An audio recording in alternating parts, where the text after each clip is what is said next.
আল্লাহ পাক হাবিবের শান ও মানে ভরে দিয়েছেন।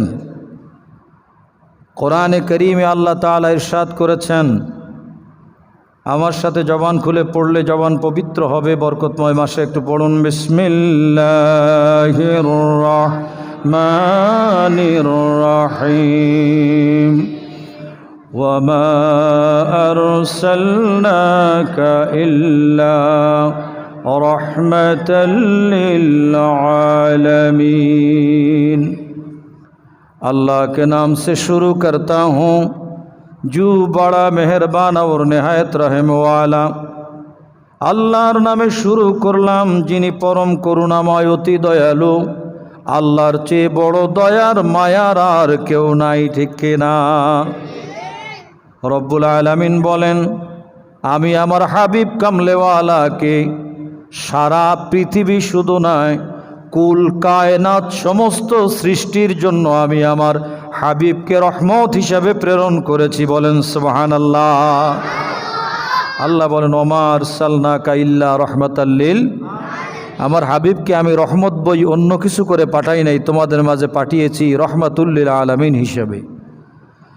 রব্বুল আলামিন কোরআনে কারীমে সূরা ফাতিহার মধ্যে মহাপবিত্র শানের পরিচয় দিয়েছেন। আল্লাহ তাআলা হলেন রব্বুল আলামিন। আমরা কোরআন শরীফে সূরা ফাতিহা পড়ি, আমরা সবাই জানি আলহামদুলিল্লাহি রব্বিল। আল্লাহ হলেন রব্বুল আলামিন। আর আল্লাহ তাআলা হাবিব নবী কামলেওয়ালা নবী রহমাতুল লিল আলামিন নবীকে বানিয়েছেন রহমাতুল লিল আলামিন। আল্লাহ যাদের জন্য রব, আল্লাহর হাবিব কামলেওয়ালা তাদের জন্য রহমত। রব্বুল আলামিন যাদের জন্য রব, আল্লাহ তার হাবিবকে তাদের জন্যই রহমত বানিয়েছেন। কুল কায়নাত সমস্ত সৃষ্টির জন্য, শুধু দুনিয়ার জন্য না। দুনিয়া তো একটা গ্রহ মাত্র। আল্লাহ তাআলা কুল কায়নাতের জন্য তিনি রব্বুল আলামিন। আর হাবিব কামলেওয়ালাকে বানিয়েছেন রহমাতুল লিল আলামিন। রহমাতুল লিল আলামিন আসলে আমার দয়াল নবী রহমাতুল লিল আলামিন। এই এক আল্লাহর হাবিব কামলেওয়ালা রহমাতুল লিল আলামিন। রহমাতুল লিল আলামিন আসলে কি ব্যাখ্যা করলে বোঝা যাবে আমার দয়াল নবী কত শানওয়ালা, কত মানওয়ালা। আল্লাহর সৃষ্টির মধ্যে আল্লাহ তাআলা তার হাবিবকে যত সম্মান, যত আজমত দিয়েছেন, অন্য কাউকে এত সম্মান, এত শান ও মান দেন নাই। বলেন সুবহানাল্লাহ।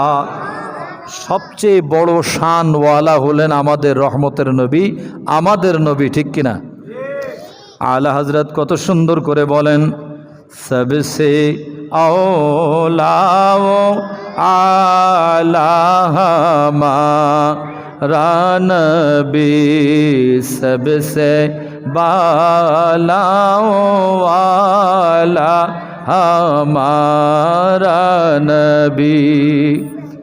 अपने मौला का प्यारा हमारा नबी, अपने मौला का प्यारा हमारा नबी, दोनों आलम का दुल्हा हमारा नबी।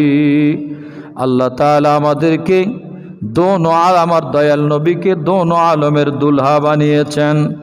सबसे आउला ও आला বানিয়েছেন, सबसे बाला ও आला বানিয়েছেন। কেমন করে আমি ব্যাখ্যা করে মাঝে মাঝে বলি, আমার রহমতের নবীর শান মান হলো আল্লাহর পরে সবার উপরে আমার দয়াল নবী কামলেওয়ালা। আল্লাহর পরে সবার। শেখ সাদি রহমতুল্লাহ আলাইহি বলেছেন, বাদাজ খোদা বুজুর্গ তুই কিসায়ে মুখতাসার। আল্লাহর পরেই আমার দয়াল নবী কামলেওয়ালা। মহান আল্লাহ তাআলা তিনি খালিক ও মালিক।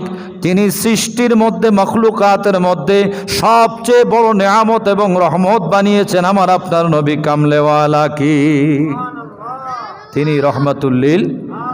এখন রহমত শব্দের অর্থ কি? রহমত মানে হলো দয়া। আমার রহমতের নবীর রহমত শব্দের মূল অর্থ, আসল অর্থ হচ্ছে দয়া। দয়াল নবী আমরা বলি, মায়ার নবী, প্রাণের নবী, দরদের নবী। আল্লাহর হাবিব হচ্ছেন সমস্ত কুল কায়নাতের মধ্যে আল্লাহ যাকে দয়া দিয়ে ভরে দিয়েছেন, দয়ার সাগর যিনি, তিনি রহমাতুল্লিল। কেমন করে দয়ার সাগর একটু খেয়াল করে শোনেন। হাদিসে পাকের মধ্যে আছে আল্লাহর হাবিব কামলেওয়ালা রহমাতুল্লিল আলামিনের এক সাহাবী, ওই সাহাবীর একটা ছোট্ট বাচ্চা হারিয়ে গেছে। খুব খেয়াল করে শোনেন, এই বাচ্চারা কথা বলো না, শোনো। আল্লাহর হাবিবের এক সাহাবীর একটা বাচ্চা হারিয়ে গেছে, শিশু বাচ্চা। শিশু বাচ্চা হারানোর পরে আল্লাহর হাবিব কামলেওয়ালার দরবারে ওই সাহাবী সারাদিন চারদিকে খোঁজাখুঁজি করলো, কিন্তু কোথাও পেল না। বাচ্চা খুঁজলো, কোথাও পেল না, সন্তানকে পেল না। বাচ্চার মায় বেহুশ, সেন্সলেস অবস্থায় সন্তানের মায়ায়। আল্লাহর হাবিব কামলেওয়ালার সাহাবী সারাদিন পরে চিন্তা করলেন, কোথাও আমার সন্তানকে খুঁজে পেলাম না। আমার দয়াল নবী কামলেওয়ালার দরবারে গেলে আল্লাহ ওনাকে এমন এলেম দান করেছেন, উনি বলতে পারবেন যে আমার সন্তান কোন জায়গায় রয়েছে। তো মহব্বতে বলেন না সুবহানাল্লাহ। আমার দয়াল নবীর বলার ক্ষমতা আছে না নাই? এই এলেম আমার রহমতের নবীকে দিয়েছিলেন কে? দুঃখজনক হলেও সত্য, আমাদের দেশের কিছু বড় বড় হুজুর আছে যারা বলে আমার রহমতের নবী নাকি নিরক্ষর ছিলেন, আক্ষরিক জ্ঞান নাকি আমার দয়াল নবীর ছিল না। জোরে কর নাউযুবিল্লাহ। আল্লাহর হাবিব বলেন, বুইস্তু মুআল্লিমান, আমি শিক্ষক হয়ে দুনিয়াতে এসেছি। আল্লাহর হাবিব কামলেওয়ালা বলেন, আনা মদিনাতুল ইলমি ওয়া আলিয়ুন বাবুহা, আমি ইলমের শহর, ওই শহরের দরজা হলো আমার আলী। বড় করে বলেন না সুবহানাল্লাহ। এখন রহমতের নবী বলেন, আমি হইলাম ইলমের শহর, আর আমার নবীর উম্মত হয়ে এদেশের মৌলবী বলে আমার রহমতের নবী নাকি নিরক্ষর, আক্ষরিক জ্ঞান ছিল না। বলেন নাউযুবিল্লাহ। আমার দয়াল নবী হলেন মহান শিক্ষক, আমার নবীর চেয়ে বড় শিক্ষক জগতের মধ্যে আর নাই। আল্লাহ তাআলা কোরআন শরীফ দিয়ে জানিয়ে দিয়েছেন, আর রহমানু আল্লামাল কোরআন। এই আল্লামার মুআল্লিম উস্তাদ হলেন আমার আল্লাহ, আর মুতাআল্লিম ছাত্র হলেন আমার দয়াল নবী। দুনিয়ার কারো কাছে আমার নবী এলেম শেখেন নাই, আমার রহমতের নবী জ্ঞান শিখেছেন আমার আল্লাহর কাছ থেকে। আল্লাহই হলেন আমার নবীর উস্তাদ। আল্লাহর হাবিব কামলেওয়ালা বলেন, উতিতু মাফাতিহাস সামাওয়াতি ওয়াল আরদ, উতিতু মাকালিদাস সামাওয়াতি ওয়াল আরদ। আল্লাহ তাআলা আমাকে আসমান জমিন গ্রহ নক্ষত্র চন্দ্র সূর্য কুল কায়নাতের ধনভাণ্ডারের চাবি, প্রকাশ্য অপ্রকাশ্য চাবিকাঠি আমি রহমতের নবীকে দান করে দিয়েছেন। সুবহানাল্লাহ। আমার রহমতের নবী সব কিছু জানেন। এই জ্ঞান দিয়েছেন কে? আল্লাহ যদি দেয় তাহলে মোল্লার মাথা গরম হয় কেন? মোল্লার কেন মাথা গরম হয়? মোল্লা তো এইটাই নিয়ে আমাদের দেশে মারামারি শুরু করে দিয়েছে। কেন আমার দয়াল নবীর এত সম্মান, এত শান সইতে পারে না? বাবারা, আমার দয়াল নবীর সম্মান আমার আল্লাহ দিয়েছেন, যাকে রহমাতুল্লিল আলামিন বানিয়েছেন। এক রহমাতুল্লিল আলামিন যদি ব্যাখ্যা করা হয় আর লাগবে না, আমার দয়াল নবীর সম্মান বোঝার জন্য যথেষ্ট হবে। সুবহানাল্লাহ। তো সাহাবী চিন্তা করলেন, আমার মাসুম বাচ্চা হারিয়ে গেছে, কোথায় পাবো আমি? সারা চারদিকে খুঁজে চিন্তা করলেন, দয়াল নবীর দরবারে গেলে মনে হয় আমি পেতে পারি, আমার দয়াল নবী বলে দিতে পারবেন কোথায় আছে। সাহাবী আস্তে আস্তে আমার মায়ার নবীর দরবারে গেল, দয়াল নবীর দরবারে হাজির হলো। হাজির হয়ে সাহাবায়ে কেরামদের মাঝে সালাম দিয়ে বসলেন। মাত্র এক সাহাবী দেখে, চেহারা দেখে, বিব্রতকর চেহারা দেখে বললেন, ভাইরে, তোমার চেহারার মধ্যে কেন এরকম বিব্রতকর অবস্থা দেখা যায়? তুমি কেন এত বিচলিত অবস্থায় রয়েছো? কারণটা কি? কোনো টেনশন আছে মনে হয়। মানুষের টেনশন থাকলে চেহারায় প্রকাশ পায়, ঠিক কিনা? চেহারায় অনেকটা প্রকাশ পায়। খুশি থাকলেও চেহারায় প্রকাশ পায়। চেহারা তার আয়না, মানুষের আয়না হলো তার চেহারা। আল্লাহর হাবিব কামলেওয়ালার সাহাবী বললেন, ভাইরে, এরকম কেন দেখা যায়? সাহাবী বললেন, ভাইজান, আমার সন্তান হারিয়ে গেছে সকালবেলা, আমি খুঁজে পাই না। সারাদিন চলে গেল, বাচ্চা কোথায় আমার পাচ্ছি না। ওই সাহাবী বলে দিলেন, টেনশন করো না, তোমার বাচ্চা অমুক জায়গায় রয়েছে, আমি খেলতে দেখে এসেছি।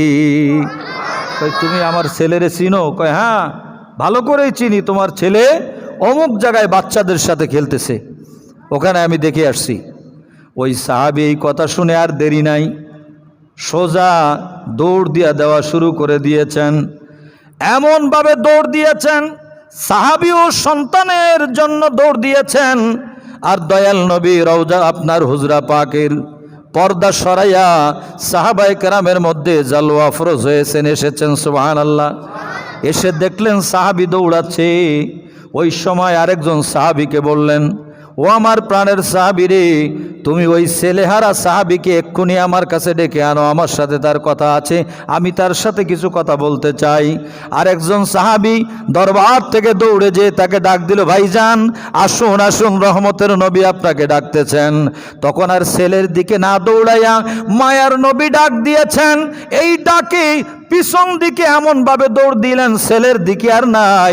আমার রহমতের নবীর ডাকে সাহাবী মুহূর্তের মধ্যে আমার দয়াল নবীর দরবারে হাজির হয়ে গেছে। সাহাবায়ে কেরামের চিন্তা চেতনা কেমন! সারাদিন বাচ্চা পায় নাই, সন্তানের মায়ায় মা বেহুশ অবস্থায় রয়েছেন, কিন্তু এই পরিস্থিতির মধ্যেও আজকে আমার রহমতের নবীর ডাকে আবার ব্যাক করলেন, সজোরে দৌড়ে দয়াল নবীর দরবারে হাজিরি দিলেন। কারণ কি? আল্লাহ কোরআন শরীফে বলেছেন, ইস্তাজিবু লিল্লাহি ওয়ালির রাসূলি জাদাকুম। সুবহানাল্লাহ বলেন। আল্লাহ রসুলের পক্ষ থেকে যখন ডাক আসবে, অন্য কোনো কাজ করা যাবে না। নামাজের মধ্যে থাকলেও আমার দয়াল নবী ডাক দিলে নামাজ রেখে আমার দয়াল নবীর ডাকের সাড়া দিতে হবে। মনে করেন নামাজে আছেন, আল্লাহর হাবিব ডাক দিয়েছেন, ওই অবস্থায় যেখানে নামাজ পড়তে পড়তে যেখানে গেছেন ওই জায়গায় রেখে দয়াল নবীর ডাকে সাড়া দিতে হবে। আবার ফিরে এসে নতুন করে নামাজ পড়া লাগবে না, যেখান থেকে নামাজ শেষ আপনি রেখে চলে গিয়েছিলেন ওই জায়গায় আবার নামাজ ওখান থেকেই শুরু করলে হবে। এটাই আমার রহমতের নবীর শান। সুবহানাল্লাহ। মায়ার নবী কামলেওয়ালা ডাকলেন, সাহাবী ফিরে এসেছেন। ইয়া রাসূলুল্লাহ, আপনি আমাকে ডেকেছেন? বলে হ্যাঁ। তাই আমি জানতে চাই, দয়া করে যদি বলতেন আমাকে কেন ডাকলেন। রহমতের নবী বলেন, ঠান্ডা হও, সবর করো, দৌড়ইও না। যেখানে সন্তান পেয়েছো তোমার ছেলে খেলতেছে, সেখানেই তোমার ছেলে আছে। তোমার ছেলে সেখানেই তোমার ছেলে রয়েছে। দৌড়াবার দরকার নেই, আস্তে আস্তে যাও। তোমাকে আমি ডাকলাম, আস্তে আস্তে যে ছেলের কাছে যে ছেলেকে হাত ধরে নিয়ে ওখান থেকে তুমি বাইরে চলে যাবে। তুমি ছেলের কাছে যে যাওয়া মাত্রই সারাদিন পাও নাই বলে ওই ছেলেকে বুকে নিয়ে মুখে নিয়ে আদর করবে। আমি ভালো করে জানি, ছেলে পাওয়া মাত্রই আদরের সন্তান সারাদিন পাওয়া যায় নাই, হারানো ছেলে। এই ছেলে পাওয়ার সাথে সাথে বাচ্চাকে বুকের উপর নিয়ে মুখে নিয়ে আদর করবে, মায়া করবে। আমি রসুল একটু নিষেধ করলাম, তুমি ওখানে তোমার ছেলেকে আদর করবে না, বাচ্চাদের মধ্যে আদর করবে না, যারা খেলতেছে সেখানে আদর করবে না। তোমার ছেলেকে আস্তে করে ওখান থেকে নিয়ে বাইরে যেয়ে তুমি তাকে আদর করবে। কারণটা আমি রসুল বলে দেই, তোমার ছেলের সাথে আরও ছেলেরা যারা খেলতেছে তাদের মধ্যে কিছু এতিম সন্তান তোমার ছেলের সাথে খেলতেছে। সুবহানাল্লাহ কোন। তোমার ছেলের সাথে কিছু এতিম বাচ্চা সেখানে খেলতেছে। তুমি যখন সারাদিন পাও নাই বলে তোমার বাচ্চাকে তুমি দৌড়ে যেয়ে বুকে উঠিয়ে মুখে চুমা দিয়ে আদর করবে, এতিম বাচ্চাগুলো যখন তোমার সন্তানের চেয়ে তোমার ওই সন্তানের মায়া ভালোবাসা দেখে তখন তারা মনে মনে আফসোস করবে, আল্লাহ যদি আমাদের বাবা থাকতো, মা থাকতো, এমন করে আমাদেরকে বুকে মুখে নিয়ে আদর করতো। আমি রসুল তোমাকে বলে দিচ্ছি, তোমার ছেলেটা বাইরে নিয়ে আদর করবে, এতিমের সামনে তোমার ছেলেকে আদর করবে না। কারণ হইল এতিমের জন্য আমি রহমাতুল লিল আলামিন, তোমার সন্তানের জন্য আমি রহমাতুল লিল আলামিন। আল্লাহু আকবার। তোমার ছেলের জন্য আমি রহমাতুল লিল আলামিন, এবং ওই এতিম বাচ্চা তাদের জন্য আমি রহমাতুল লিল আলামিন। তাদের জন্য আমি যেমন দয়ার সাগর, তোমার সন্তানের জন্য আমি ওই রকম দয়ার সাগর। আমার নবী কেমন নবী, কাকে বলে রহমাতুল লিল আলামিন, কতটা খেয়াল আমার মায়ের নবী কামলেওয়ালার। যে এতিমের সামনে তোমার সন্তানকে তুমি আদর করতে যেও না। এতিমের সামনে যদি আদর করতে যাও তাহলে এতিমের মনে ব্যথা লাগবে, কষ্ট লাগবে, দুঃখ লাগবে। এতিম বলবে যে আমার বাবা যদি থাকতো, আমার মা যদি থাকতো, আমাকে কত ভালোবাসতো, আমাকে আদর করত। আমার মা নেই, বাবা নেই বলে আমার আর আদর করার কেউ হয় না। আমার নবী কত বড় রহমাতুল্লিল আলামিন, বড় করে বলেন না সুবহানাল্লাহ। কত খেয়াল আমার নবী কামলেওয়ালা, রহমতের নবী কামলেওয়ালা। আমাদের জন্য কত বড় নেয়ামত, কত বড় করুণার আধার তিনি। উম্মত কষ্ট পায়, আমার রহমতের নবী সহ্য করতে পারে না। হযরত জিবরাইল আমিন মায়ার নবী কামলেওয়ালার দরবারে এসে আমার দয়াল নবীর ইন্তেকাল শরীফের আগে আল্লাহর পক্ষ থেকে এসে জানিয়ে দিয়েছিলেন, ইয়া রাসূলুল্লাহ, আল্লাহ তাআলা আপনাকে তো যাওয়ার জন্য সালাম বলে দিয়েছেন। আপনি এখন যদি আপনাকে আল্লাহ তাআলা আপনার রূহ মোবারক নিয়ে যায়, আপনার যদি ইন্তেকাল হয়, তাহলে আপনি কোথায় থাকবেন? আসমান চায় রহমতের নবী আসমানে থাকুক, জান্নাত চায় রহমতের নবী জান্নাতে থাকুক, আল্লাহর আরশে আজিম চায় রহমতের নবী দুনিয়াতে না থেকে আল্লাহর আরশে আজিমের মধ্যে থাকুক। বড় করে বলেন না সুবহানাল্লাহ। আমার মায়ার নবী কামলেওয়ালা বলেন, জিবরাইল, না না না, সম্ভব না। আমি আসমানেও থাকতে চাই না, আমি আরশে আজিমে থাকতে চাই না, আল্লাহর জান্নাতে থাকতে চাই না। আমার আদরের উম্মতকে এতিম করে আমি আসমানেও যাব না, আরশে আজিমেও যাব না, লামাকানেও যাব না, আমি কোথাও যাব না। আমি দুনিয়ার মদিনা মুনাওয়ারা রওজায়ে পাকে আরাম করব। আমার আদরের উম্মত আসবে, আমাকে সালাম করবে, আমি রহমতের নবীর কাছে আসবে, আমার মায়ার উম্মত আমাকে এসে সালাম করবে, আমার কাছে আসবে। আমি আল্লাহর আরশে থাকতে চাই না, আমি আমার উম্মতের কাছে থাকতে চাই। সুবহানাল্লাহ। উম্মতের প্রতি যদি দয়া চিন্তা করি, রহমাতুল্লিল আলামিন দয়ার সাগর যদি উম্মতকে নিয়ে একটু চিন্তা করি, আমার মায়ার নবী কামলেওয়ালা সমস্ত উম্মতের জন্য এমন বড় দেওয়ানা। হযরত ইব্রাহিম আলাইহিস সালাম আল্লাহর দরবারে একবার ফরিয়াদ করেছিলেন, তাফসীরের কিতাবের মধ্যে আছে। ইব্রাহিম আলাইহিস সালাম বললেন, আল্লাহ, আমার উম্মতকে আমি দুই ভাগে ভাগ করলাম, এক ভাগ ভালো আর এক ভাগ খারাপ, এক ভাগ নেককার আর এক ভাগ হলো বদকার। আল্লাহ গো, আমি ইব্রাহিম খলিলুল্লাহ, আমি নেককারগুলো নিয়ে নিলাম আর বদকারগুলো আমি তোমার জন্য রেখে দিলাম, কারণ বদকারের ঝামেলার মধ্যে আমি যাব না, ওদের টেনশন আমি মাথায় নেব না। ইব্রাহিম আলাইহিস সালামের কওল। আর আমার আপনার নবী কামলেওয়ালা আল্লাহর দরবারে ফরিয়াদ করলেন, বারে ইলাহি, দয়ার মায়ার সাগর আল্লাহ, আমি রহমাতুল্লিল আলামিন, আমি আমার উম্মতকে দুই ভাগে ভাগ করলাম। কয় ভাগে? দুই ভাগে ভাগ করলাম। এক ভাগ হলো নেককার আর এক ভাগ হলো বদকার। আয় আল্লাহ, আমি নেককারগুলো তোমাকে দিয়ে দিলাম। ইব্রাহিম আলাইহিস সালাম নেককারগুলো কি করলেন? নিজে রাখলেন, আর বদকারগুলো আল্লাহকে দিয়ে দিলেন, যে আল্লাহ এগুলো তোমারে দিলাম, ঝামেলায় নাই আমি।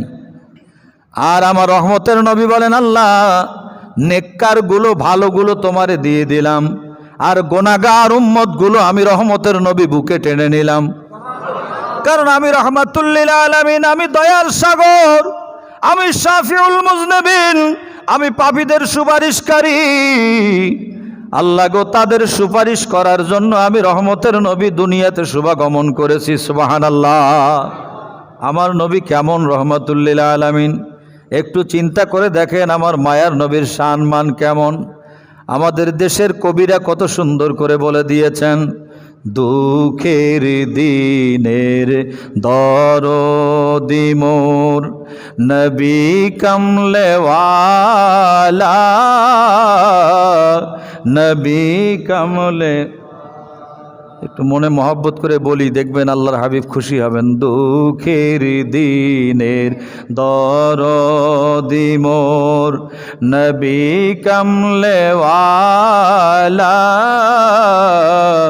নবী কামলেওয়ালা, তুমি আসবে জানি আধার রাতে, জ্বলবে চেরাগ লালা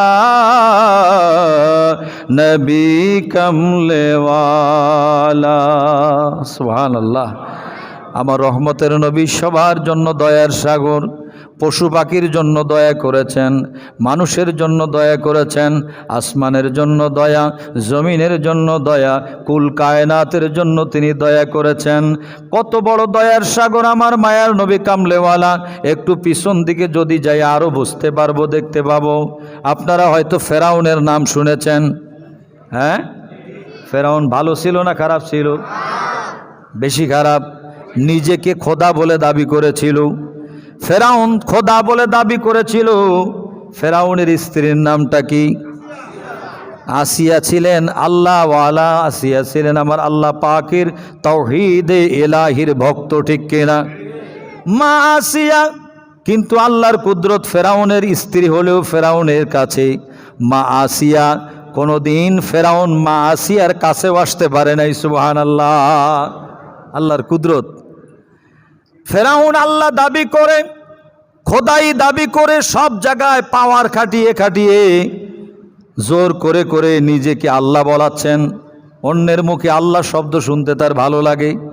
ঘরে এসে মা আসিয়াকে বলছে, আসিয়া তুমি আমাকে আল্লাহ বলে মেনে নিতে হবে। মা আসিয়া বলে, না না না, আমার আল্লাহ আছে, আমি তোমাকে আল্লাহ বলে মানতে পারবো না। তুমি আমার স্বামী, আমার মাথার চুল দিয়ে তোমার পা পরিষ্কার করে দিতে পারবো, কিন্তু স্বামী হিসাবে মানবো, আল্লাহ হিসাবে তোমাকে মানবো না। আল্লাহ হিসাবে মানতে পারি না, আল্লাহ হিসাবে তোমাকে মানবো না। আমার আল্লাহ আছে, যিনি ওয়াহদাহু লা শারীকা লাহু লা দিদ্দা লাহু ওয়ালা নিদ্দা লাহু ওয়ালা মিসলা লাহু ওয়ালা মাসীলা লাহু ওয়ালা নাযীরা লাহু। আমি আমার আল্লাহ, লা ইলাহা ইল্লাল্লাহ খোদা আমার রয়েছে, আমি তোমাকে আল্লাহ বলে মানতে পারবো না। তোমাকে আল্লাহ বলে।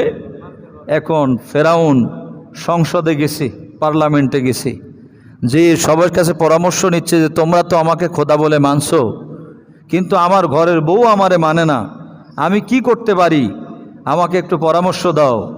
বড় শয়তান পরামর্শ দিল যে আপনার স্ত্রী আপনাকে আল্লাহ মানে না, তো আপনি এক কাজ করেন, সংসদে এনে আমাদের সামনে তাকে যদি বিবস্ত্র করেন, তাহলে অবশ্যই আপনাকে ওই ভয়ে নিজের সতীত্ব রক্ষার জন্য আপনাকে আল্লাহ বলে মানবে।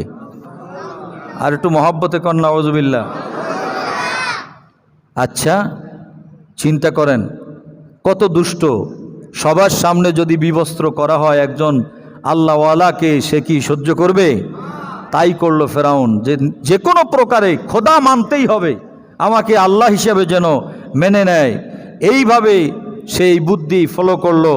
তার স্ত্রীকে নিয়ে আসলো, সংসদের মধ্যে এনে বলল, তুমি হয়তো আমাকে আল্লাহ বলে মানবে, খোদা বলে মানবে, আর যদি খোদা বলে না মানো তোমাকে বিবস্ত্র করে দেব। সাথে সাথে এই কথা শোনার সাথে সাথে উনি কান্না শুরু করে দিলেন।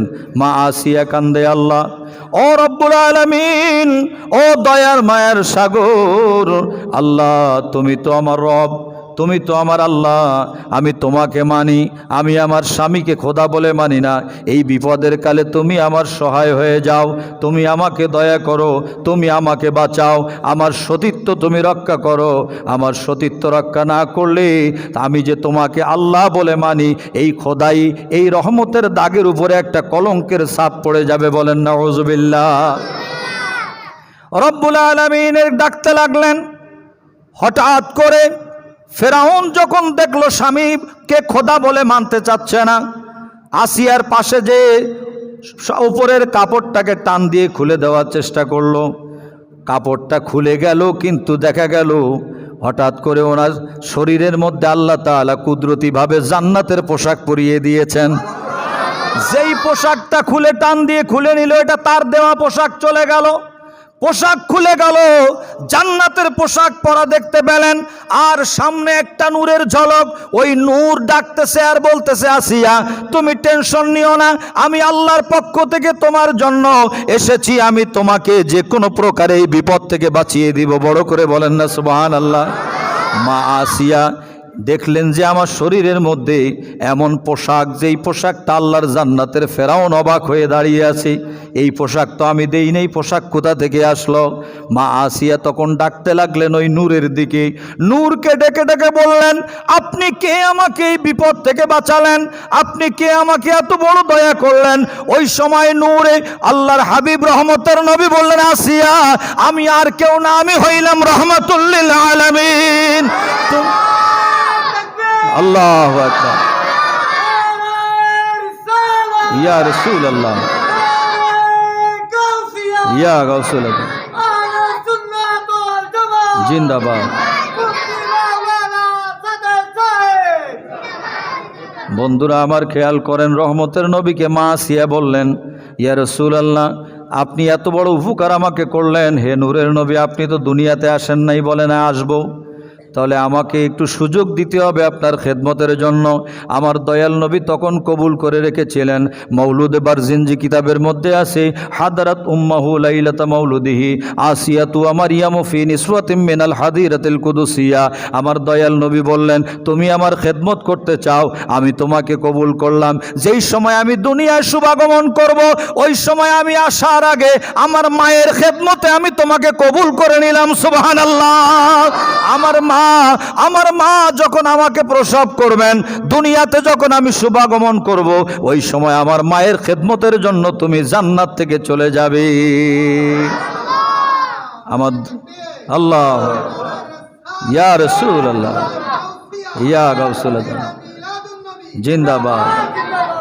এখন রেসালাতের স্লোগান তো অনেক জায়গায় বন্ধ হয়ে যাচ্ছে, ঠিক কিনা?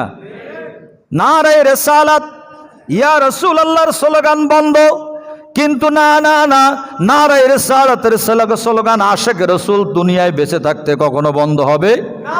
যতই চেষ্টা করুক না কেন, এই বাংলার জমিনে ইয়া নবী সালাম আলাইকার আওয়াজ বন্ধ হবে না, ঠিক কিনা? এটা শাহজালালের জমিন, শাহপরানের জমিন, শাহ মখদুমের জমিন, যতই পায়তারা করুক না কেন, ইয়া রাসূলুল্লাহ, ইয়া নবী সালাম আলাইকার আওয়াজ বন্ধ হবে না, হবে না, হবে না। কারণ আশিক রাসূল বাংলার জমিনে এখনো বেঁচে আছে। আল্লাহর হাবিব কামলেওয়ালা, তিনি কেমন রহমত! যদি আমরা আমাদেরকে নিয়ে গবেষণা করি, বিপদের সময় কবরেও বাঁচাবেন রহমাতুল লিল আলামিন, হাসরেও বাঁচাবেন রহমাতুল লিল আলামিন, মিজানের পাল্লার পাশে এসে আমাদেরকে বাঁচাবেন রহমাতুল লিল আলামিন। আমার রহমতের নবী জান্নাতে ততক্ষণ পর্যন্ত যাবেন না, একজন উম্মত বাকি থাকতে আমার নবী আল্লাহর জান্নাতে প্রবেশ করবে না, তিনি কামলেওয়ালা। আজকে কার জন্য এই শাহী মসজিদে আপনারা বসে আছেন? রহমতের নবীর দরবারে যদি একটু কবুল হতে পারেন, মকবুল হতে পারেন, আমাদেরকে দয়াল নবী যদি একটু উম্মত বলে কবুল করে নেয়, আমাদের জীবন ধন্য হয়ে যাবে, ঠিক কিনা? আমাদেরকে মায়ার নবী কামলেওয়ালা যদি কবুল করেন উম্মত হিসাবে, তাহলে আমাদের জীবন ধন্য হয়ে যাবে। আল্লাহ তাআলা রহমতের নবীর শান বাড়িয়েছেন কেমনে? কোরআন শরীফে আছে, ওয়ালাউ আন্নাহুম ইযলামু আনফুসাহুম জাউকা ফাস্তাগফিরুল্লাহ ওয়াস্তাগফার লাহুমুর রাসূল লাওয়াজাদুল্লাহ তাওয়াবার রহিমা। আল্লাহ তাআলা বলেছেন, ও আমার আদরের বান্দা বান্দিরা, শোনো শোনো, খেয়াল করো, আপনারা একটু খেয়াল করে শোনেন।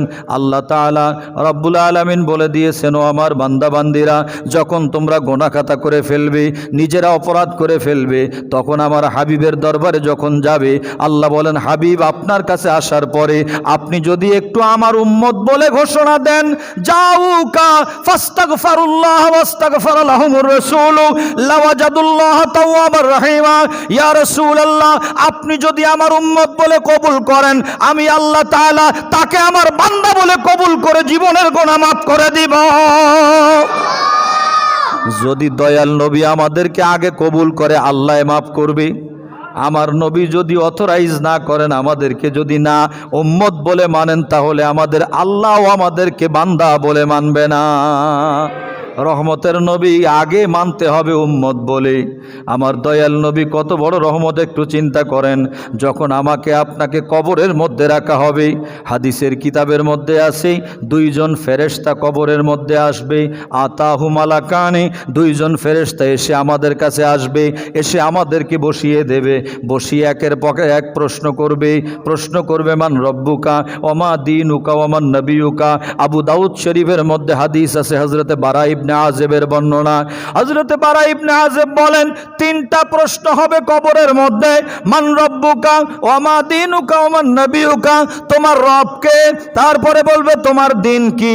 তারপরে ইনি কে, এনার ব্যাপারে তোমরা কি বলতে? এই প্রশ্ন করা হবে।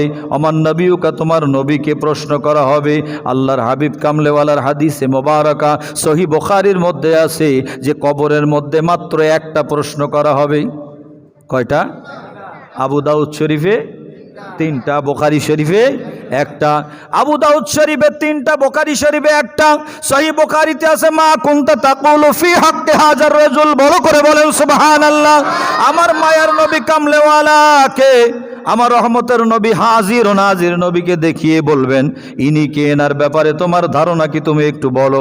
এনাকে যদি চিনতে পারো তোমার বেড়া পার হয়ে যাবে। সুবহানাল্লাহ। এই হাদিসের ব্যাখ্যায় শারহিনগণের মধ্যে অনেকেই লিখেছেন কবরে যখন আমাকে আপনাকে প্রশ্ন করা হবে, এই সময় আপনি আমি কবর জগতে আমাদের অবস্থা কি হবে? আমার মায়ার নবী কবরে হাজির হয়ে রহমতের নবী মুনকার নকিরকে ডেকে বলবেন মুনকার নকির, তোমরা আমার আদরের উম্মতকে কষ্ট দিচ্ছ কেন? তাকে জিজ্ঞাসা করছো কেন? তাকে জিজ্ঞাসা করা লাগবে না। আমার রহমতের নবী দয়ার সাগর তখন বলবেন তাকে জিজ্ঞাসা করা লাগবে না, আমি উত্তর দিচ্ছি, ও আমার আশেক, আমি তাকে কবুল করে নিয়েছি, তাকে প্রশ্ন করা লাগবে না। কত বড় দয়ার সাগর তিনি, মায়ার সাগর তিনি। মায়ার নবী কামলেওয়ালা আমার আপনার কবরের মধ্যে এসে এখন বলবেন হুজুর কবরে রহমতের নবী কেমনে আসবে? আল্লাহ যদি দয়া করে আমার নবী কবরে আসার ক্ষমতা আমার নবীকে আমার আল্লাহ দিতে পারে কিনা? মুনকার নকির কবরের মধ্যে আসবেন, কারো সন্দেহ আছে? তো মুনকার নকির যদি আসতে পারে আমার নবী আসতে পারে না? হ্যাঁ, মুনকার নকির আসতে পারে, আমার নবী আসতে পারে না। প্রশ্ন করে অনেকেই আল্লাহর হাবিবের হাজির নাজিরের কথা বললে দয়াল নবী আল্লাহ প্রদত্ত ক্ষমতা বলে উপস্থিত হতে পারেন, এই কথা বললে অনেকের গায়ে লাগে। সুন্নি মুসলমান আমি বলবো আপনাদেরকে, আল্লাহ তাআলা এমন পাওয়ার দিয়েছেন ইবলিস শয়তানকে, দেওবন্দিরা তাদের কিতাবের মধ্যেও লিখে দিয়েছে ইবলিস হর জায়গা মে মৌজুদ হ্যায়, ইবলিস সব জায়গায় উপস্থিত হয়, ইবলিস যাইতে পারে। এখন ইবলিস যাইতে পারে এটা মানে আমার নবী আসতে পারে এটা মানে না, ঠিক কিনা? ইবলিসের পাওয়ার মানে আমার রহমতের নবীর পাওয়ার মানে না, এটা কত বড় দুঃখজনক কথা। একটু চিন্তা করেন, আজরাইল আলাইহিস সালাম কয়জন? এক। আজরাইল বাংলাদেশে যখন যান কবজ করে, আগামীকাল যদি দুবাই যান কবজ করার কথা থাকে কয়টার ফ্লাইটে যায়? হ্যাঁ, ফ্লাইটে যায়? কোনো ফ্লাইট লাগে না, কেমনে যায়? আজরাইল আলাইহিস সালাম একই টাইমে বাংলার এক প্রান্তে এবং সৌদি আরবের আরেক প্রান্তে যাইতে তার সময় লাগেনি। আজরাইল আলাইহিস সালামের যাওয়ার ক্ষমতা দিয়েছেন কে? এটা মানে কিন্তু আমার দয়াল নবী রহমাতুল লিল আলামিন মানে না, আমার নবীরটা মানে না, মানে মৌলবী এইটা। আজরাইলেরটা মানে, ইবলিস শয়তানেরটা মানে, মুনকার নকিরেরটা মানে, কিন্তু আমার রহমতের নবী কামলেওয়ালাকে এত সম্মান আল্লাহ দিয়েছেন এইটা মানতে রাজি হয় না। আমার রহমতের নবীর শান মান থেকে যদি একটা শানও কেউ অমান্য করে, 5 ওয়াক্ত কেন 10 ওয়াক্ত নামাজ পড়লেও কাজ হবে না। আমার নবীকে সর্বগুণে মানতে হবে, আমার নবীকে সর্বগুণে মানতে হবে। তিনি হায়াতুন নবী, তিনি হাজির ও নাজির নবী, তিনি রহমাতুল লিল আলামিন নবী। আল্লাহ পাক তাকে সমস্ত ক্ষমতার অধিকারী করে দিয়েছেন, ঠিক কিনা? যারা ভালোবাসে তারা কত রকমের বলে, মোহাম্মদ মোর কামলেওয়ালা। কাজী নজরুলের দিকে তাকান, কত লেখা সে লিখছে, নবী মোর পরশমণি, নবী মোর সোনার খনি, নবী নাম জপে যে জন সেই তো দোজাহানের ধনী। নবী মোর নূরে খোদা, তার তরে সকল পায়দা, আদমের কলবেতে তারি নূরের রোশনী। যে আল্লাহর হাবিবকে ভালোবাসে সে কত কথা লিখে আমার রহমতের নবীর শানে। কিন্তু বন্ধুরা, যারা মায়ার নবীকে মানে না তারা এরকম বিভিন্ন জায়গায় ফতোয়া খোঁজে কোন জায়গায় আমার নবীকে একটু খাটো করা যায়। কিন্তু আমার দয়াল নবীর সম্মানটা দিয়েছেন কে? আল্লাহ বলেন ওয়ারাফা'না লাকা যিকরাক, আমার নবীর সম্মান বাড়িয়েছেন কে? আল্লাহ যাকে ইজ্জত দিয়েছেন পৃথিবীর কেউ তাকে ছোট করতে পারবে পশ্চিম কালেও ছোট করতে পারবে না, যতই চেষ্টা করুক না কেন ছোট করতে পারবে না। তবে কিছু মোনাফেক মৌলবী আছে, যেই মোনাফেকেরা আল্লাহর হাবিবের সম্মান যেই জায়গায় যারা বলে সেখানে যেই একরকম বলে, যেখানে ইয়া নবী সালামু আলাইকা দাঁড়াইয়া পড়ে সেই জায়গায় যাইয়া দাঁড়াইয়া পড়ে, আর যেখানে বসে থাকে সেই জায়গায় যাইয়া বসে। এগুলো মোনাফেক, ঠিক কিনা? বলতেছিলাম আমার দয়াল নবী কবরে এভাবে বাঁচাবেন, হাসরের ময়দানে হাদিসে পাকের মধ্যে আছে আমার রহমতুল লিল আলামিন নবী কেমন রহমত। হাসরের ময়দানে কিতাবের মধ্যে আছে একজন জাহান্নামীকে কঠিনভাবে বেঁধে জাহান্নামের দিকে নিয়ে যাওয়া হবে। ওই সময় হযরতে আদম আলাইহিস সালাম উনি দেখবেন, দেখে দৌড়ে যেয়ে বলবেন যে কাকে এত টাইট করে বেঁধে জাহান্নামে নিয়ে যাচ্ছ জাহান্নামের ফেরেশতারা? তখন বলবে জাহান্নামীকে বেঁধে জাহান্নামে নিয়ে যাচ্ছি। কয়ে ভালো নিয়ে যাচ্ছ, যেহেতু জাহান্নামী আমাদের তো কিছু বলার নাই, তাহলে বলো দেখি কার উম্মত? আল্লাহু আকবার বলেন, সবাই মহব্বতে বলেন আল্লাহু আকবার। তখন ফেরেশতারা বলবে এটা তো দয়াল নবী রহমাতুল লিল আলামিনের উম্মত। কইলে তাহলে একটু দেরি করো। আদম আলাইহিস সালাম বলবেন একটু দেরি করো, আল্লাহর হাবিবের উম্মত, এইটা একটু দয়াল নবীর দরবারে আমি বলে আসি, দয়াল নবীকে একটু রহমাতুল লিল আলামিনকে একটু জানাইয়া দেই। রহমতের নবী যদি কোনো ব্যবস্থা নিতে পারেন, তার উম্মতকে এত কঠিনভাবে বেঁধে নিয়ে যাচ্ছে, যাই যেই একটু বলি হাসরের ময়দানে আমার দয়াল নবীর অবস্থান হলো মাকাম মাহমুদায়। আমার রহমতের নবী কোরআন শরীফে আছে মাকাম মাহমুদা, আল্লাহর হাবিবকে শাফাতে কুবরার মালিক বানিয়ে, আল্লাহ শাফাতের অধিকারী বানিয়ে হাসরের ময়দানে আমার নবীকে শাফাতের মসনদে বসিয়ে দিবেন। সুবহানাল্লাহ।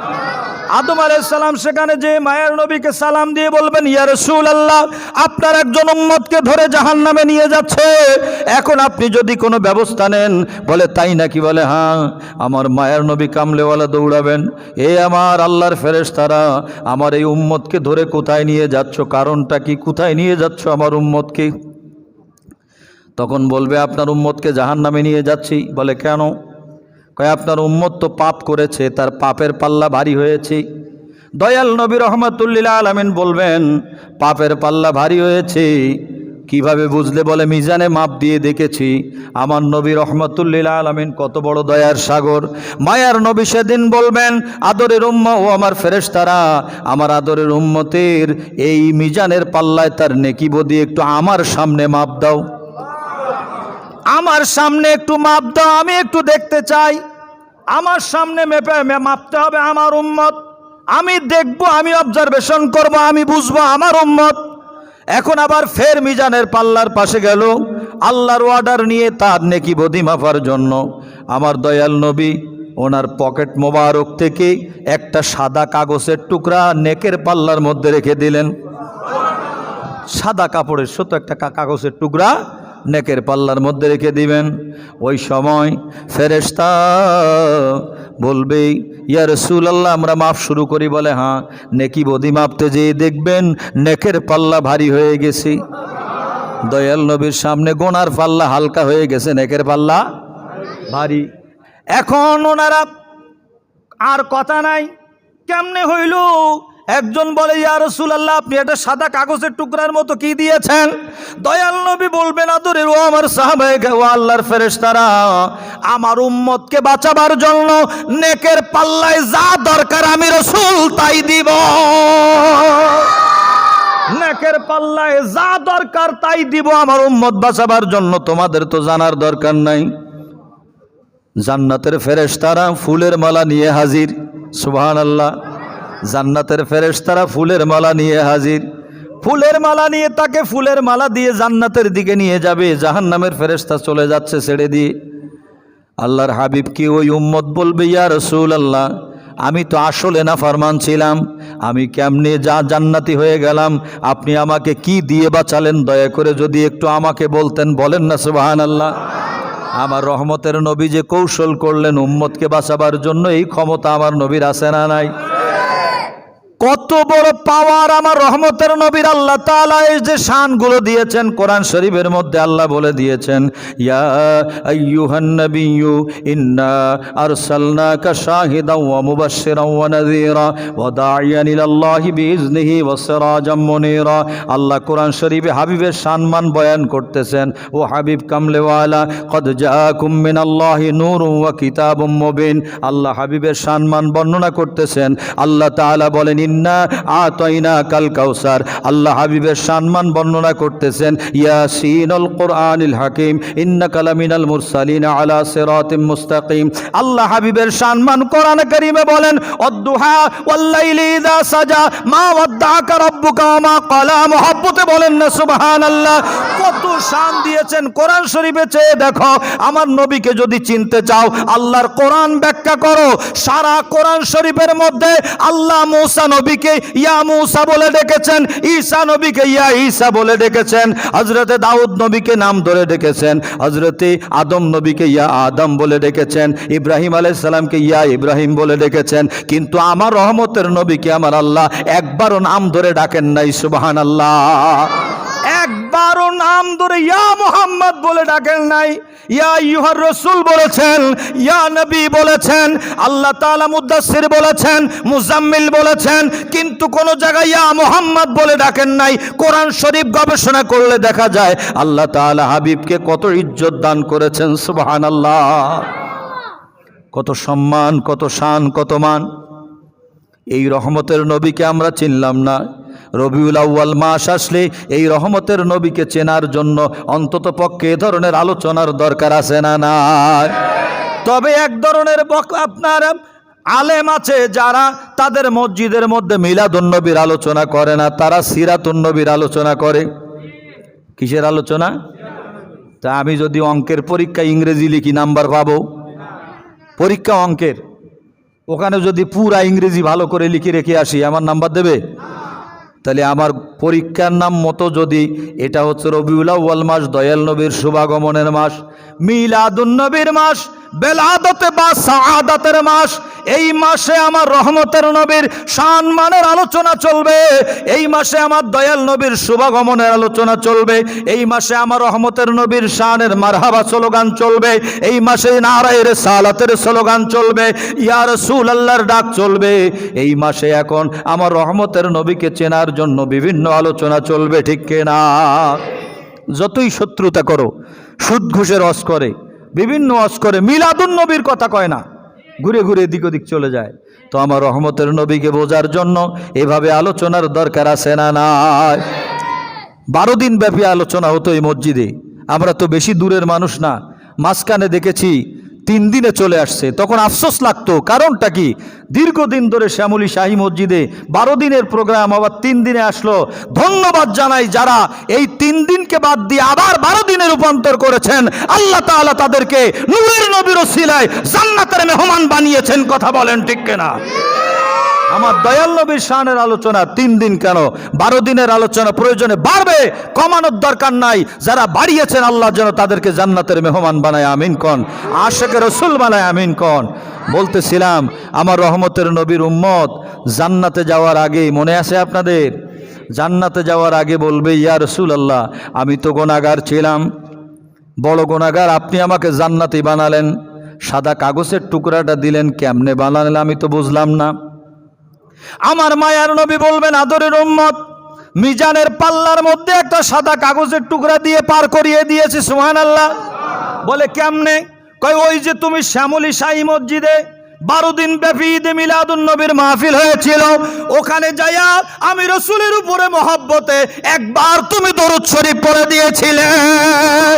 আমি তোমার ওই দরুদ শরীফ খানা ফেলে দেইনি, তোমার এই দরুদ শরীফ অবহেলায় রেখে দেইনি, তোমার দরুদ শরীফ খানা আমি খুব মহব্বত করে আমার কাছে রেখে দিয়েছিলাম। তুমি কাগজের টুকরা দেখেছো, ওইটা আসলে কাগজের টুকরা না, ওইটা হলো তুমি তোমার জবান দিয়ে আমি রসুলের উপর দরুদ শরীফ পড়েছো। এই দরুদ শরীফটাই হলো ওই কাগজের টুকরা। আমি ওই দরুদ শরীফ খানা মিজানের পাল্লায় দেওয়ার সাথে সাথে আমি রহমাতুল লিল আলামিনের দরুদ শরীফের উসিলায় আমি তোমাকে আজকে বিপদ থেকে বাঁচিয়ে জান্নাতের মেহমান বানাইলাম। বিপদের মুসিবতের সময় আমার মায়ার নবী কামলেওয়ালা আমাদেরকে কিভাবে উদ্ধার করবেন একটু চিন্তা করে দেখে। আজকে সেই নবীকে যদি রহমতুল লিল আলামিন মনে করেন, তাহলে আমার জন্য আমার নবী রহমত না? আপনার জন্য আমার নবী রহমত না? তা আমার রহমতকে আমি স্যালাইনেজ দিয়ে খুলে বাড়িতে রেখে আসছি? রহমত আমার সাথে আছে না নাই?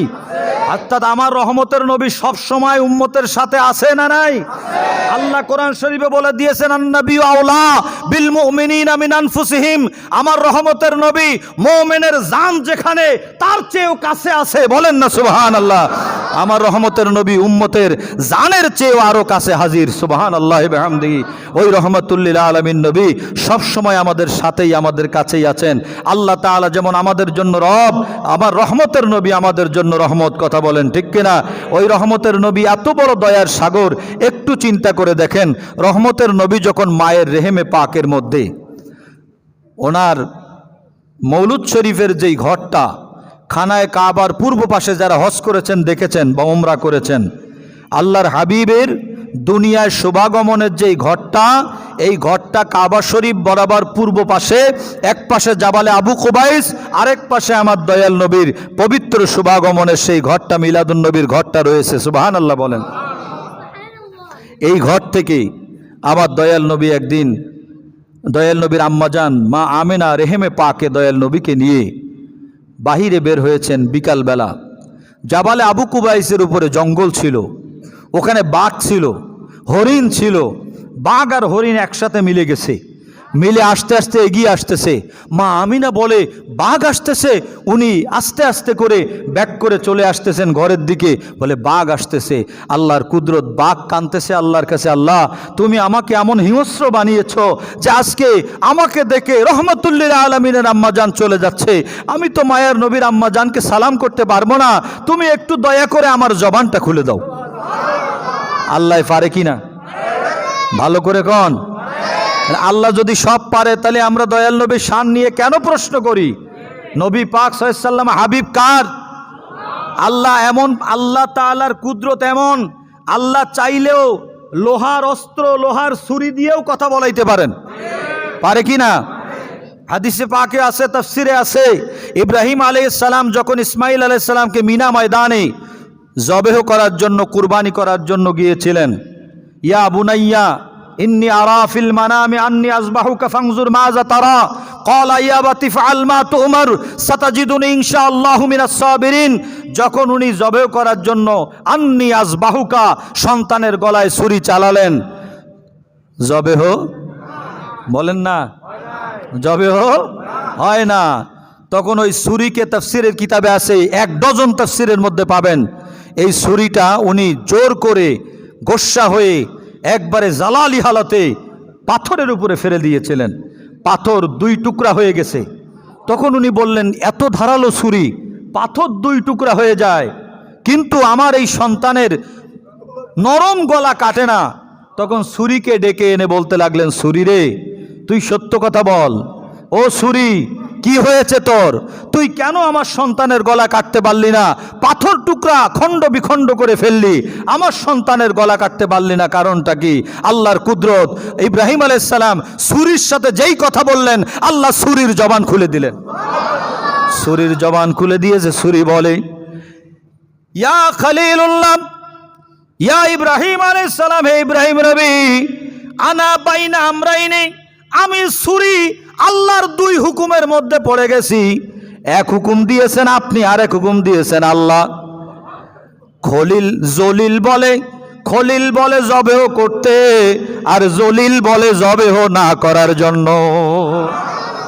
খলিল বলে জবেহ করতে, ইব্রাহিম খলিলুল্লাহ আলাইহিস সালাম, খলিল বলে জবেহ করার জন্য, আর আল্লাহ রব্বুল জলিল বলে জবেও করা যাবে না। ও খলিলুল্লাহ, আমি ছুরি বলতেছি, আমি আল্লাহর কথা শুনবো, জলিলের কথা শুনবো, খলিলের কথা শুনবো না। ছুরি কথা বলেছিল। গাছের ডাল হযরতে আবু বকর সিদ্দিক রাদিয়াল্লাহু তাআলা আনহুর সাথে কথা বলেছিল। সুবহানাল্লাহ। আল্লাহ চাইলে পারে কিনা? গাছের ডাল কথা বলতে পারে কিনা? হাদিসের কিতাবে আছে হযরতে আবু বকর সিদ্দিক রাদিয়াল্লাহু তাআলা আনহু ইসলাম গ্রহণের আগে উনি নীরবে নিবৃত্তিতে এক জায়গায় বসে থাকতেন। ওনার আব্বা মূর্তির পূজা বিভিন্ন রকম এদিকে ব্যস্ত, উনি যেতেন না, কোনো দিন যেতেন না। তো উনি এক গাছের নিচে চুপ করে একদিন বসে আছেন। হঠাৎ করে গাছের বড় একটা ডাল আস্তে আস্তে নেমে ওনার কানের কাছে চলে আসছে। উনি দেখে অবাক। সিদ্দিক আকবর রাদিয়াল্লাহু তাআলা, কিরে, গাছের ডাল, কোনো ঝড় বাদল কিচ্ছু নাই, কোনো তুফান নাই, গাছের ডাল আস্তে আস্তে আমার কানের কাছে নেমে একবারে কান বরাবর রয়েছে, ব্যাপারটা কি? আস্তে গাছের ডাল কানে কানে বলতেছে, ও আবু বকর সিদ্দিক, হাবিব রহমতুল্লিল আলমিনের শুভাগমন হয়েছে, কিছুদিনের মধ্যে ওনার নবুয়াত এবং রেসালত জাহের হয়ে যাবে, তুমি সর্বপ্রথম যে ওনার কাছে ইসলাম গ্রহণ করবে। উনি বললেন, গাছের ডাল কি বলে? বলে, কে? তিনি কে? কয়, তুমি বলো তো দুনিয়ার মধ্যে সবচেয়ে ভালো কে? আল্লাহ সবচেয়ে ভালো কাকে পাঠিয়েছেন? তো সিদ্দিক আকবর বলেছিলেন, দুনিয়ার মধ্যে যদি সবচেয়ে ভালো কাউকে আল্লাহ পাঠিয়ে থাকেন তিনি মুহাম্মদুর রাসূলুল্লাহ সাল্লাল্লাহু তাআলা আলাইহি ওয়াসাল্লামা। কয়, তাইলে কয়েকদিন ওয়েট করো, আমি বলবো। গাছের পাশে আবার উনি কয়েকদিন পর পর গাছের পাশে যেয়ে বসেন। হঠাৎ একদিন বসেছেন, গাছের ডাল আস্তে করে নেমে এসে বলল, আর দেরি করো না, যাও, চলে যাও, ওনার ঘরের মধ্যে চলে যাও। রহমতুল্লিল আলমিনের নবুয়াত ও রিসালাত কিছুক্ষণ আগেই জাহের হয়েছে, তিনি চলে এসেছেন গারে হীরা থেকে, জাবালে নূর থেকে ঘরে প্রবেশ করেছেন। এখনই যে আগেই নাম্বার 1-এ আপনি ইসলাম গ্রহণ করেন। গাছের ডাল কথা বলে, অর্ডারটা দিয়েছেন কে? হুকুম কার? হাদিসের কিতাবে আছে, পাথরেরা মাথা উঁচা করে করে আমার দয়াল নবীকে সালাম দিত। পাথর রাস্তা দিয়ে আমার দয়াল নবী হেঁটে যেতেন, রহমতুল্লিল আলামিন নবী হেঁটে যেতেন, রহমতের নবীকে পাথরে সালাম দিত। সুবহানাল্লাহ। পাথরে সালাম দিত আমার দয়াল নবীকে। তো এগুলোর জবান খুলে দিয়েছেন কে? তো আমার আল্লাহ পারে কি না? হ্যাঁ, আল্লাহর কুদরত। আল্লাহ যদি ইচ্ছা করেন তাহলে ছুরিরও জবান খুলে, আল্লাহ ইচ্ছা করলে কাঠেরও জবান খুলে। শুধু তাই না, আল্লাহর হাবিব যেই উস্তুনে হান্নানা মদিনা মুনাওয়ারার মসজিদে নববীতে যেই কাঠের খুঁটির গায়ে আমার নবী হেলান দিয়ে খুতবা দিতেন, এই খুঁটিটার নাম ছিল উস্তুনে হান্নানা। আল্লাহর হাবিব কামলেওয়ালা এই উস্তুনে হান্নানার গায়ে হেলান দিয়ে, যখন হেলান দিয়ে খুতবা দিতেন, ওই গাছটা আমার নবীর প্রেমে এমন দেওয়ানা হয়ে গেল। কাঠের মেম্বার আসলো, আমার নবী মেম্বারের উপরে বসে বসে যখন খুতবা দিলেন, দাঁড়িয়ে খুতবা দিলেন, ওই মেম্বার কান্না শুরু করে দিল। মুহাদ্দিস দেহলভী রহমতুল্লাহ আলাইহি মাদারিজুন নবুওয়াত কিতাবের মধ্যে লিখে দিয়েছেন, ওই কাঠের খুঁটিটাকে খুঁজে খুঁজে কোথা থেকে কান্নার আওয়াজ আসছে সাহাবায়ে কেরাম শনাক্ত করলেন, কাঠের খুঁটি কান্দে। আমার দয়াল নবী জড়িয়ে ধরে বললেন, কাঠের খুঁটি তুমি কেঁদো না, আমি রসুল তোমার জন্য রয়েছি। মুহাদ্দিস দেহলভী লিখেছেন কিতাবের মধ্যে, মাদারিজুন নবুওয়াত কিতাবের মধ্যে, ওই কাঠের খুঁটিকে যদি আমার রহমতের নবী কান্না না থামাতেন, কিয়ামত হয়ে যেত। কাঠের খুঁটির কান্না কেউ থামাইতে পারত না। তাহলে কাঠের জবান খুলে দেয় কি? তাহলে আল্লাহ পাক সব কিছু পারে। তো বিশ্বাস আছে না নাই? सबका मालिक अल्लाह है, सबका खालिक अल्लाह है, सब कुछ उसने पैदा किया, कुदरत वाला अल्लाह है, रहमत वाला अल्लाह है। सुभान अल्लाह। তাহলে বাঘ আর হরিণ মনে আসেনি? আমরা যেদিক চলে যাই আবার ফিরে চলে আসি, এটা বুঝাবার জন্য যাই। বাঘ আর হরিণ একসাথে আসছে, বাঘ আর হরিণ কি একসাথে যায়? হ্যাঁ, একসাথে যায় না। কিন্তু আমার রহমতের নবী রহমতুল্লিল আলামিনের কারণে বাঘ আর হরিণ একসাথে হয়ে গেছে। হাদিসের কিতাবে এটাও লেখা আছে, যেদিন আমাদ নূরের নবী দুনিয়ায় শুভাগমন করেছেন, রহমতুল্লিল আলামিন শুভাগমন করার কারণে ওই দিন বাঘ এবং হরিণ এক ঘাটে পানি পান করেছে। সুবহানাল্লাহ।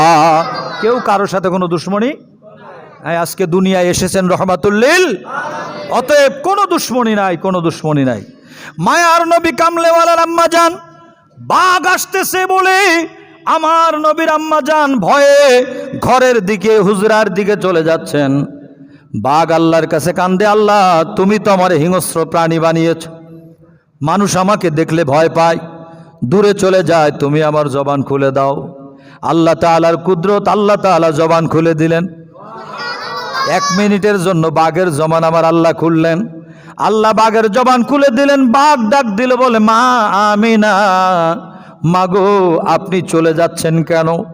আমি বাঘ হলেও আপনার সাথে কোনো খারাপ আচরণ করব না, আপনাকে কোনো ক্ষতি করব না। আমি ভালো করে জানি আপনার ভিতরে যিনি আছেন তিনি রহমাতুল্লিল। মহব্বতে বলেন রহমাতুল্লিল, আর একবার বলেন রহমাতুল্লিল। আপনার ভিতরে রয়েছেন রহমাতুল্লিল আলামিন। আমি চিন্তা করেছি কোনদিন এরকম সুযোগ পাবো না, রহমতের নবীর আম্মা জানের কদমে একটু সালাম জানাইতে চাই, তাহলে দয়াল নবী রহমতের নবীকে আমি খুশি করতে পারবো। আমার দয়াল নবী কেমন? দয়াল নবী রহমতুল্লিল আলামিনের আম্মা জানের রেহেমে পাকে বাঘের কাছে আল্লাহর পক্ষ থেকে খবর চলে আসছে। রহমতুল্লিল আলামিন সম্পর্কে জানার জন্য আল্লাহ তাদেরকে সেই তৌফিক দিয়ে দিয়েছেন। আমার নবী কেমন রহমত ছিলেন? দয়াল নবীর আম্মা জান যখন কিতাবের মধ্যে আছে কুয়ার কাছে যেতেন পানি নেওয়ার জন্য, অন্যরা যে বালতি ফেলে অনেক কষ্ট করে টেনে টেনে পানি উঠাতেন, দয়াল নবী যখন রেহেমের মধ্যে ছিলেন, দয়াল নবীর আম্মা জান কুয়ার পাশে যাওয়ার সাথে সাথে কুয়ার পানিটা আপনি আপনি কানায় কানায় পরিপূর্ণ হয়ে যেত। আমার দয়াল নবী রহমতুল্লিল আলামিনের আম্মা জানকে নিচা হয়ে বালতি ফেলে পানি উঠানো লাগে নাই, পানি আপনা আপনি কুয়ার মুখের কাছে আসলে রহমতের নবীর আম্মা জান মুখের পাশ থেকে পানি নিয়ে চলে যেতে। কেমন রহমত আমার নবী! যেই সময় দয়াল নবী দুনিয়ায় শুভাগমন করেছেন, মায়ার নবী শুভাগমন করেছেন, ওই বছরে আমার আল্লাহ তাআলা কোনো ঘরে মেয়ে দান করে নাই। আমার নবীর শুভাগমনের কারণে 1টি বছর ধরে আমার আল্লাহ তাআলা প্রত্যেকটা ঘরে যেখানেই সন্তান দান করেছেন, ছেলে সন্তান দান করেছে। কুদরত আল্লাহ। হাবিব কামলেওয়ালা কেমন? গভীর মনোযোগ। আল্লাহ তাআলা রহমাতুল্লিল আলামিনকে পাঠিয়েছেন। কামলেওয়ালা নবী উম্মতের জন্য এমন দেওয়ানা, উম্মত ছাড়া আমার রহমতের নবী কিছু বোঝে না। এখনো রওজা পাকে যিনি রব্বি হাবলি উম্মতি উম্মতি বলে উম্মতের জন্য কান্না করতেছেন, এখনো কাঁদতেছেন রব্বি হাবলি উম্মতি উম্মতি বলে, এখনো কাঁদতেছেন আল্লাহর দরবারে। আল্লাহ আমার আদরের উম্মতের কি হবে, উম্মতের কি হবে, উম্মতের কি হবে? কিয়ামতের ময়দানে, মহামাঠ মহাময়দানে এমন একটা অবস্থা হয়ে যাবে, খুব খেয়াল করে শুনবেন। হাসরের ময়দানে সমস্ত উম্মতেরা দল বেঁধে, কিতাবুস শাফাআতের মধ্যে আছে, দল বেঁধে এক একজন নবীর কাছে, আদম নবী থেকে শুরু করে অনেক নবীর কাছে যাবেন। সবাই বলবেন ইযহাবু ইলা গায়রি, ইযহাবু ইলা গায়রি, আমি পারবো না, পারবো না, পারবো না, লাস্তুলাহা লাস্তুলাহা, আমি শাফাআত করতে পারবো না, আমি শাফাআত করতে পারবো না, যাও যাও যাও, তোমরা অন্যদিকে চলে যাও। সবাই বলবে, এমন একটা অবস্থা হবে কিয়ামতের ময়দানে। আদম আলাইহিস সালাম নবী, শীষ আলাইহিস সালাম নবী, আদম নবী বাবা, শীষ নবী সন্তান, বাবা ছেলের জন্য বলবে না, ছেলে বাবার জন্য বলবে না। ইব্রাহিম আলাইহিস সালাম নবী, সন্তান ইসমাইল আলাইহিস সালাম, ইব্রাহিম আলাইহিস সালাম নিজের জন্য নাফসি নাফসি বলবেন, কিন্তু সন্তানের জন্য বলবেন না। ইসমাইল আলাইহিস সালাম নাফসি নাফসি বলবেন, কিন্তু বাবার জন্য বলবেন না। হারুন আলাইহিস সালাম নবী, ওনার ভাই হযরতে মূসা আলাইহিস সালাম, মূসা নবীও বলবেন নাফসি নাফসি, হারুন আলাইহিস সালামও বলবেন নাফসি নাফসি। ভাই ভাইয়ের জন্য বলবে না, একজন আরেকজনের জন্য বলবে না। এমন পরিস্থিতি হবে সেদিন সন্তান মাকে চিনবে না, মা সন্তানকে চিনবে না। ইয়াউমা ইয়াফিরুল মারউ মিন আখিহি ওয়া উম্মিহি ওয়া আবিহি ওয়া সাহিবাতিহি ওয়া বানিহি, ভাই ভাইকে চিনবে না, পালিয়ে যাবে। মা সন্তানকে চিনবে না। আল্লাহ বলেছেন ইয়াউমা লা ইয়ানফাউ মালুন ওয়ালা বানুন ইল্লা মান আতাল্লাহ বিকলবিন সালিম, সম্পদেও আপনার উপকার করতে পারবে না, সন্তানে উপকার করতে পারবে না, কোনো দিক দিয়ে কোনো কাজ হবে না। সবাই যখন নফসি নফসি বলবে, আদম নবী বলবে নফসি নফসি, মূসা নবী বলবে নফসি নফসি, ঈসা নবী বলবে নফসি নফসি, দাউদ নবী বলবে নফসি নফসি, সুলাইমান নবী বলবে নফসি নফসি, এভাবে করে প্রত্যেক নবী নফসি নফসি বলতে থাকবেন। ওই সময় হাসরের ময়দানে আমার রহমতের নবী নূরের আসল বিছিয়ে একটা ডাক দিবেন, ইয়া উম্মতি উম্মতি। আল্লাহর হাবিব বলবেন, অন্য নবীরা যখন বলবেন লাস্তুলাহা, আমার নবী কত বড় রহমাতুল লিল আলামিন, দয়ার সাগর, যেই নবী সেদিন বলবেন আনা লাহা, আনা লাহা, নূরের আসল বিছায়া আমার দয়াল নবী নূরের আসল বিছায়া এভাবে ডাকবেন আর বলবেন আনা লাহা, আনা লাহা, আনা লাহা। আয়াদরের উম্মতেরা, আমি রহমতের নবী, আমার কাছে চলে আসো, আমার কাছে চলে আসো, আমি রসুল তোমাকে পার করার জন্য রেডি হয়ে আছি। তাফসীরে রুহুল বায়ানের মধ্যে আছে, হাসরের ময়দানে 120টা কাতার হবে, তার মধ্যে 80টা কাতার হবে শুধু আমার নবীর উম্মতের। 80টা কাতার হবে আমার নবীর উম্মতের কাতার, আর বাকিগুলো হবে অন্যান্য সমস্ত নবীর উম্মতের জন্য। আমার রহমতের নবী কামলেওয়ালা সেদিন এত বড় রহমতওয়ালা, এত বড় রিফাতওয়ালা, এত বড় শানওয়ালা, যেই নবী হাসরের ময়দানে নিজে যে দয়ার সাগর রহমাতুল লিল আলামিন, এটার প্রমাণ দেওয়ার জন্য হাসরের ময়দানে শুধু উম্মতগুলো খুঁজতে থাকবেন। উম্মতের যখন গলা শুকিয়ে যাবে, তৃষ্ণায় গলা শুকিয়ে যাবে, আমার মায়ার নবী কামলেওয়ালা উম্মতের মুখের মধ্যে হাউজে কাউসার উঠিয়ে দিবেন। সুবহানাল্লাহ। হাউজে কাউসার তুলে দিবেন, দয়া করবেন। দয়ার সাগর, কোনো ধরনের পানির ব্যবস্থা নাই, কিন্তু হাউজে কাউসার যদি একবার কারো মুখের মধ্যে দেওয়া হয়, তার আর কখনো তৃষ্ণা লাগবে না। হাউজে কাউসার এত বড় নেয়ামত। এই হাউজে কাউসার আল্লাহ তাআলা রহমতের নবীকে দান করে দিয়েছেন। আমার নবী, আমার রহমতের নবী তাকেই হাউজে কাউসার দিবেন যে আমার রহমতের নবীর প্রেমে দেওয়ানা, যে দয়াল নবীকে ভালোবাসে। ইয়া রাসূলুল্লাহ বলতে যাইয়া ফতোয়া খোঁজে না, আমার নবীকে সালাম দিতে যাইয়া ফতোয়া খোঁজে না, দাঁড়াইয়া সালাম দিতে গেলে এখন অনেকের ব্যারাম ধরে, ঠিক কিনা? সালাম দিতে চায় না, সালাম দিতে চায় না, খোঁজে বেদাতের ফতোয়া। কোরআন শরীফের দলিল থাকার পরেও আল্লাহ তাআলা বলেছেন, ইয়া আইয়ুহাল্লাযীনা আমানু সাল্লু আলাইহি ওয়া সাল্লিমু, আল্লাহ বলেন ওয়াসাল্লিমু তাসলিমা। তাসলিমার ব্যাখ্যা হলো আয় তাযীমান ওয়া তাকরীমান ওয়া তাওকীরান ওয়া তাশরীফান, আমার দয়াল নবীকে সর্বোচ্চ সম্মানে সালাম দেওয়া লাগবে। আমার নবীকে সালাম দিলে কি হয় মৌলবী জানতে হবে। হাদিসে পাকে রয়েছে, মিশকাতুল মাসাবির মধ্যে রয়েছে, আল্লাহর হাবিবের দরুদ শরীফ পড়ার বাবের মধ্যেই পেয়ে যাবেন, বাবুস সালাতি আলান নবী ওয়া ফাদলিহা। এই বাবের মধ্যে হাদিস আছে, আমার আল্লাহ তাআলা একদিন জিবরাইল ফেরেশতাকে আমার দয়াল নবীর দরবারে দুটি সুসংবাদ নিয়ে পাঠিয়ে দিয়েছিলেন। সুবহানাল্লাহ। এক নাম্বার সুসংবাদ হলো, মান সাল্লা আলাইকা সালাতান সাল্লাইতু আলাইহি। আল্লাহু আকবার, মহব্বতে বলেন আল্লাহু আকবার।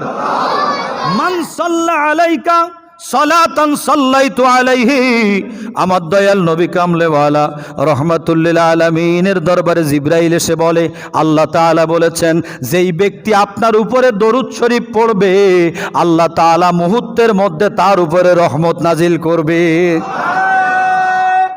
আল্লাহু আকবার।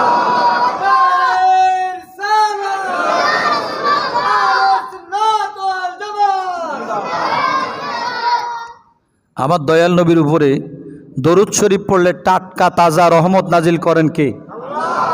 কথা দিয়েছেন কে? এখন নিয়ে আসেন, হাদিসের কিতাব দেখাইতে না পারলে আপনারা যা ব্যবস্থা নেন নিয়েন। বাবুস সালাতি আলান নবী ওয়া ফাদলিহা, আমার নবীর উপরে দরুদ শরীফ পড়ার সাথে সাথে নবীর উপরে রহমত, আল্লাহ তার উপরে রহমত নাজিল করেন কে? এ গেল দরুদ শরীফ। এবার সালাম। হুজুর সালাম খুঁজে পায় না।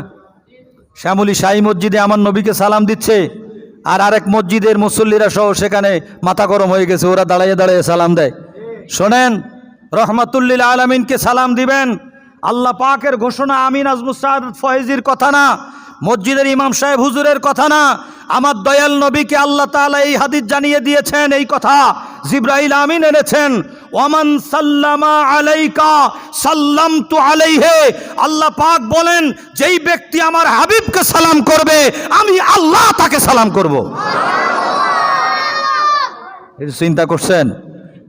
ওয়ামান সাল্লামা আলাইকা, যেই ব্যক্তি আমার হাবিবকে সালাম দেবে, আল্লাহ বলেন হাবিব যেই ব্যক্তি আপনাকে সালাম দেবে, সাল্লামতু আলাইহি, আমি আল্লাহ তাকে সালাম দেব। তাহলে হাবিবকে সালাম দেব আমরা, আর আমাদেরকে সালাম দিবেন কে? এ কথা কি আমার? এখন নিয়ে আসেন, আমি কাদরিয়া তৈয়বে মাদ্রাসা মেশকাত শরীফ পড়াই, আলেম ক্লাসের মধ্যে মেশকাত শরীফ আমি পড়াই, স্পষ্ট লেখা আছে বাবুস সালাতি আলান নবী ওয়া ফাদলিহা, বাবের মধ্যে স্পষ্ট হাদিস আছে, মান সাল্লা আলাইকা সালাতান সাল্লাইতু আলাইহি ওয়া মান সাল্লামা আলাইকা সাল্লামতু আলাইহি। আমার আল্লাহ তাআলার ঘোষণা যে আমার হাবিবকে সালাম দেবে, যে আমার রহমতের নবীকে সালাম দেবে, আমি আল্লাহ তাকে সালাম দেব। আচ্ছা, এবার একটু চিন্তা করি, গবেষণা করি, আল্লাহ যদি আমাদেরকে সালাম দেয় আমাদের আর কোনো টেনশন থাকবে? আল্লাহ সালাম দিলে তার দোজক হয়, তার বিপদ হয়, আল্লাহর সালাম পেলে তার জন্য শান্তি, ঠিক কিনা? ইয়া আল্লাহ কোরআন শরীফ বলেন, ইয়া আইয়াতুহান নাফসুল মুতমাইন্না ইরজিই ইলা রাব্বিকি রাদিয়াতাম মারদিয়া ফাদখুলি ফি ইবাদি ওয়াদখুলি জান্নাতি। বড় করে কন্যা সুবহানাল্লাহ। আল্লাহ ডেকে ডেকে বলেন, বান্দারে জান্নাতে যা, তুই আমার হাবিবকে ভালোবাসো। সহিহ বুখারীর মধ্যে আছে, একটা বাব ইমাম বুখারী রহমতুল্লাহ আলাইহি বেঁধে দিয়েছেন, হুব্বুর রাসূল মিনাল ঈমান, দয়াল নবীর মহাব্বতের নামই হলো, আমার নবীর মহাব্বত নাই ঈমান নাই, নবীর মহাব্বত আছে ঈমান আছে, মহাব্বত নাই ঈমান নাই। রহমতের নবী কামলেওয়ালাকে ভালোবেসে মহাব্বত করে যারা এভাবে আয়োজন করবেন, প্রত্যেকটা দিনে হাবিবের কোনো না কোনো শান মানের বিষয়ে আলোচনা হবে, যেখানে নূরের নবীর শানের আলোচনা হবে, ওই জায়গাটা আল্লাহ রহমত এবং বরকত দিয়ে ভরে দিবেন। সুবহানাল্লাহ। আল্লামা ইউসুফ নাবহানী